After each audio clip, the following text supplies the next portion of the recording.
जय भीम, जय भीम। आवाज बहुत मद्दी मद्दी है। ऐसा लगता है कि बाबा साहब अम्बेडकर के बारे में हमारे समाज या फिर यहाँ पर बैठे लोग संविधान निर्माता हमारे भाग्य विधाता को पहचानते नहीं है। मैंने पुनः आग्रह करता हूँ बाबा साहब अम्बेडकर के लिए, जय भीम, जय भीम। बहुत बहुत धन्यवाद। इस गरिमामय मंच पर उपस्थित हमारे अग्रज, हमारे प्रेरणा स्रोत और शासकीय पुलिस सेवा में सेवानिवृत्त हुए हमारे बड़े भाई श्री धर्मेंद्र चौधरी जी एवं आध्यात्मिक सत्संग और माँ कालका मंदिर के पुजारी आदरणीय गुरु जी, राजनीतिक क्षेत्र में हमारी समाज का परचम लहराने वाले ऐसे मेरे बड़े भाई नंद किशोर पहाड़िया जी, और आज इस कार्यक्रम के आयोजक संयोजक मेरे छोटे भाई राहुल जी लोधवाल और उनकी पूरी टीम को मैं बहुत बहुत बधाई और शुभकामनाएं देता हूं। और चूंकि हम सब एक ही धरा से आते हैं, एक ही जमीन से आते हैं और एक ही परिस्थितियों से आते हैं, उन परिस्थितियों को आपने भी जिया और हमने भी जिया है। और वो परिस्थितियां जो आज से 100 साल पहले बाबा साहब अम्बेडकर के जीवन में रही, हम ये समझ सकते हैं। जैसे कि मेरे से पूर्व वक्ता अभी 40% वाला विषय बताया था कि 40% से अधिक नंबर लाने वाले प्रतिभावान छात्र छात्राओं का सम्मान। हमारे यहाँ 40% लाना भी बहुत बड़ी बात इसलिए है कि हमारे यहाँ का बच्चा स्कूल चले जाए, वही बहुत बड़ी बात होती है।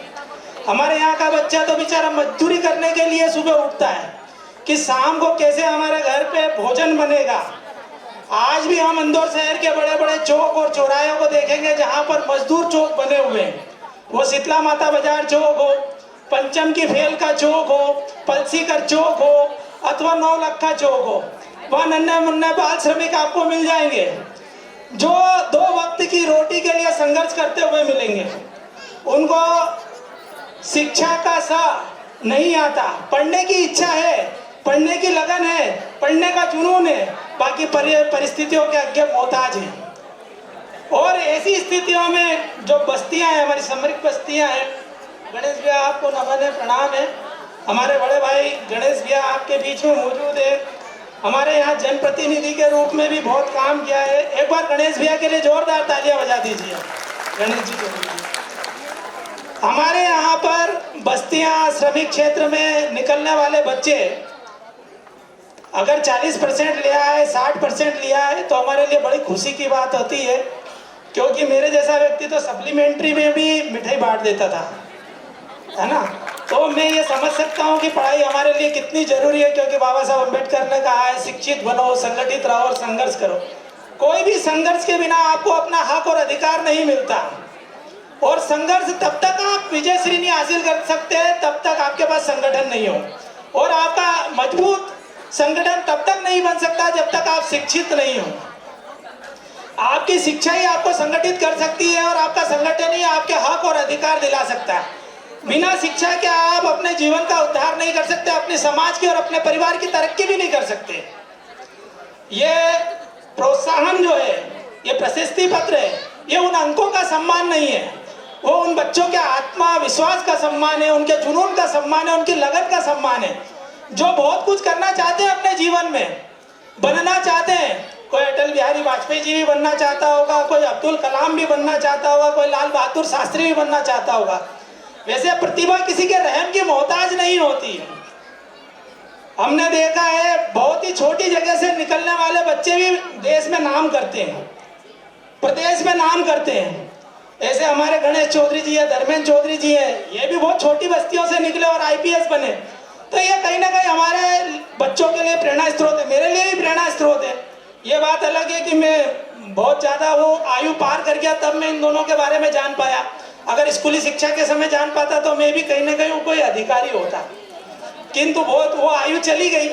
राजनीतिक और समाज सेवा वाले क्षेत्र में आए, जब जान पहचान कर पाए कि धर्मेंद्र भैया ने कितनी कठिनाइयों से सिविल सेवाओं में अपना प्रवेश लिया और कितनी कठिनाइयों से गणेश चौधरी जी ने जो है अपने राजनीतिक क्षेत्र में अपना परचम फहराया और समाज की बात रखने के लिए नंद किशोर पहाड़िया जी भी दिन रात लगे रहते हैं।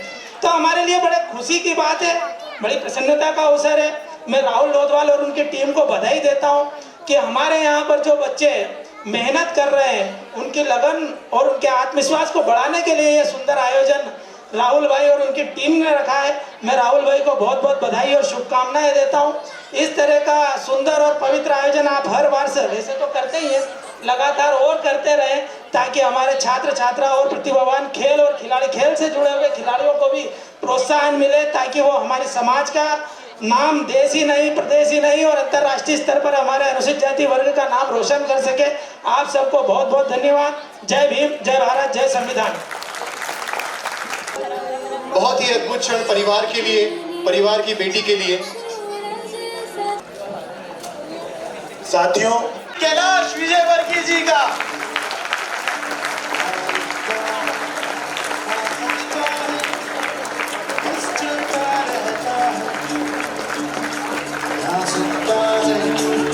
कहता है, बस करता रहता है,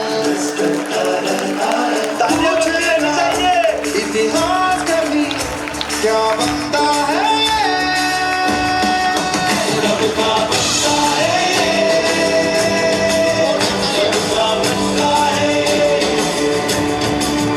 रब का बनता है, बस चलता रहता है।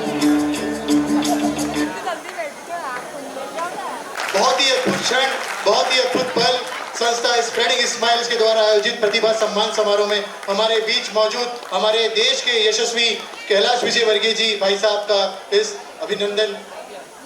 साथियों, बहुत सारे हीरो के बीच में जब एक छोटे से कांच के टुकड़े को रख दिया जाए तो वो भी हीरे की शोभा पा लेता है। आज मेरी हालत भी कुछ ऐसी ही है। इस मंच पर जहाँ तक मैं भाई साहब को जानता हूँ, मैंने पढ़ा है, सुना है, मात्र 15 दिन के लिए सक्रिय राजनीति में आने का आश्वासन लेकर इस शहर में नहीं, प्रदेश में नहीं, देश में नाम गौरवान्वित करने वाले एक ऐसे नेता जो अंतिम व्यक्ति की फिक्र करते हैं और जिन्हें देखकर आप ये बिल्कुल कह सकते हैं कि कोई था जो तंग गलियों से निकला और फिर सब कुछ बदल गया। ऐसे हमारे देश के यशस्वी नेता श्री कैलाश विजयवर्गीय जी का मैं तहे दिल से स्वागत करता हूं, जिन्होंने अंतिम व्यक्ति की फिक्र करते हुए इस सामाजिक संस्था के रूप में स्थापित इस छोटे से कार्यक्रम को बहुत ही बड़ा बना दिया। बहुत बहुत आभार भाई साहब। साथियों, जब भी इस कार्यक्रम की परिकल्पना करता हूं तो याद आता है कि जब मैं छोटा था, स्कूल में था, तो जब भी यहाँ पर वार्षिकोत्सव होता था तो अंतिम पंक्ति में बैठता था सिर्फ ये सोच के कि मंच पर जो भी प्रतिभागी किसी भी तरह का पार्टिसिपेट करेगा या एक्टिविटी करेगा तो उनके मजे लेंगे, उनमें खामियां निकालेंगे और हंसेंगे। लेकिन जब धीरे धीरे बढ़ते गए तो समझ में आया कि यहाँ पर जो व्यक्ति आते हैं और सम्मानित होते हैं उनमें कुछ अलग बात है जो शायद हम में नहीं, इसलिए हम अंतिम पंक्ति में हैं। बहुत प्रयास किया है कि कैसे प्रथम पंक्ति में हमें वो स्थान मिलेगा, लेकिन हर जगह हमें शोषित किया गया सिर्फ ये बताते हुए कि आप डिजर्विंग नहीं हैं। और बात सही है, शायद डिजर्विंग नहीं थे इसलिए इतना समय यहाँ पर आने में लग गया, पर आज जब इतने तानों के बीच इस मंच से बोलने का मौका मिल रहा है तो मुझे विश्वास हो रहा है कि यार बिल्कुल, यदि वो ताने नहीं मिलते तो शायद आज यहाँ में नहीं होता।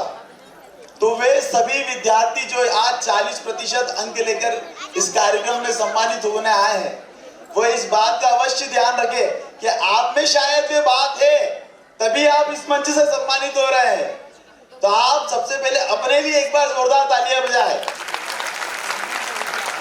और मैंने पुनः भी आपको कहा है, मैं लगातार आपको कहता रहूंगा कि आज राजा का बेटा राजा नहीं बनेगा, राजा वही बनेगा जो हकदार होगा।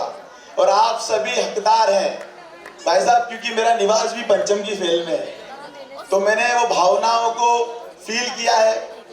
बचपन में जब मैं छोटा था तो मेरे पिताजी एक सामान्य सी नौकरी करते थे।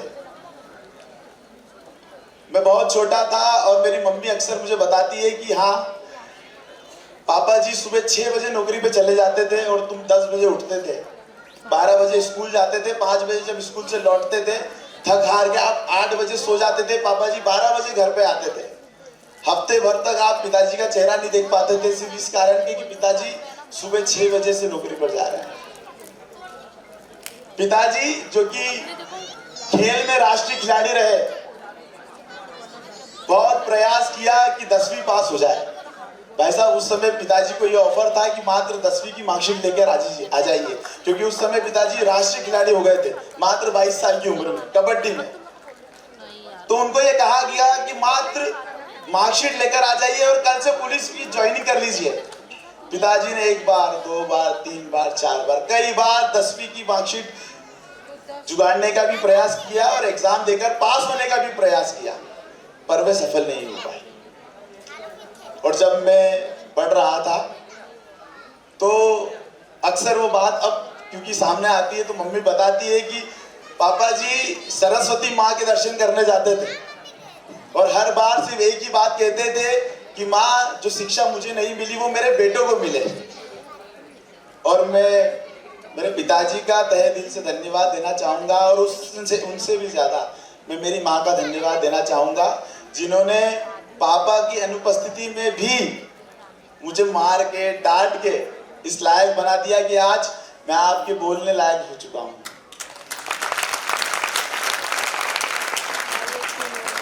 पिताजी का त्याग, पिताजी को जो चीजें नहीं मिल पाई उन्होंने प्रयास किया कि वो चीजें मुझे मिले। और मैं पहला व्यक्ति बना जो अपने परिवार में अपने समाज में ना सिर्फ 10th पास हुआ 12th पास हुआ, जबकि आज 4 डिग्री मेरे पास है। और मैं खुद को बहुत गौरवान्वित महसूस करता हूँ कि मेरे पिताजी ने कभी भी मुझे पढ़ाई के लिए नहीं रोका। और जब मैं इस संस्था के बारे में सोच रहा था तो सोच रहा था कि वे व्यक्ति जो 40% लाया है उसकी कोई बात नहीं कर रहा। मैंने एक विचार को प्रेरित किया और ऐसे साथियों को जोड़ा जो अंतिम व्यक्ति की फिक्र करें। कोई भी 40% बच्चा यदि यहाँ पर बैठा है तो वो मेरी बात से फील करेगा, उसे महसूस होगा कि शायद ही उसे उसके परिवार या आसपास के लोगों ने प्रेरित किया हो, मोटिवेट किया हो कि तू कुछ कर सकता है। ये हालत मेरी भी थी, लेकिन मेरे पिताजी ने मुझे वो विश्वास दिलाया कि तू कुछ कर सकता है। जब इस सामाजिक संगठन की घोषणा हुई तो पिताजी के पास कई लोग आए और उन्होंने कहा कि ये बेटा क्या कर रहा है, ये समाज में क्या करना चाहता है, अपना समय व्यर्थ कर रहा है, इसको बोलो जीवन में कुछ करे, नौकरी करे। लेकिन मेरे पिताजी ने बोला कि जो तू करना चाहता है तू कर। और आज वे सभी शख्स इस मंच के धन्यवाद देते हैं कि मैंने ऐसा मंच खड़ा करा जहाँ पर उनके भी बच्चे सम्मानित हो रहे हैं। और हाँ, उन सभी को जिन्होंने ताने दिए थे उन सभी को सिर्फ एक ही बात कहूंगा, फ्लावर नहीं फायर है मैं, झुकेगा नहीं। साथियों, बड़े हर्ष का विषय है कि आज 40% वाले बच्चा भी यहाँ पर सम्मानित हो रहा है। उसकी आंखों में ख्वाब है कि वो जीवन में कुछ कर सकता है। कैसे हमने एक क्राइटेरिया तय किया था कि 75% के ऊपर तो सरकार ही कहीं ना कहीं उन्हें सम्मानित करती है। हम 75 से नीचे वाले बच्चों को लैपटॉप देंगे, साइकिल देंगे, स्मार्टफोन देंगे, ताकि उस चीज़ों का अभाव के कारण वो अपनी पढ़ाई में विलंब ना हो, वे आगे बढ़े और शिक्षा की ओर आगे कुछ ऐसा कर जाए जो इतिहास के पन्नों में दर्ज हो। आज इस सपने को साक्षात प्रमाण के रूप में मैं देख पा रहा हूँ। हर बच्चे की आंख में एक सपना है। मेरा ज़्यादा बोलना यहाँ पर फिजूल होगा, क्योंकि आप सभी के मुस्कुराते हुए चेहरे में फील कर रहा हूँ और मुझे लग रहा है कि मैं सही दिशा में हूँ। लेकिन एक बात जो अंत में मैं कहना चाहूँगा, भूख देखी है तिरस्कार करती आंखें, कदमों से चल चल के रास्तों को नाम बदलते देखा है, अपने टूटे हुए स्वाभिमान के साथ खुद को काम बदलते देखा है। देखिए, ना उम्मीदी अपमान देखा है, ना चाहते हुए भी माँ बाप का झुकता आत्मसम्मान देखा है, सपनों को टूटते देखा है, अपनों को छूटते देखा है। हालात की बंजर जमीन फाड़ कर निकला हूं, हालात की बंजर जमीन फाड़ कर निकला हूं। बेफिक्र रहिए, मैं शोहरत की धूप में नहीं जलूंगा। आप बस साथ बनाए रखिएगा, अभी तो मैं लंबा चलूंगा। बहुत बहुत धन्यवाद।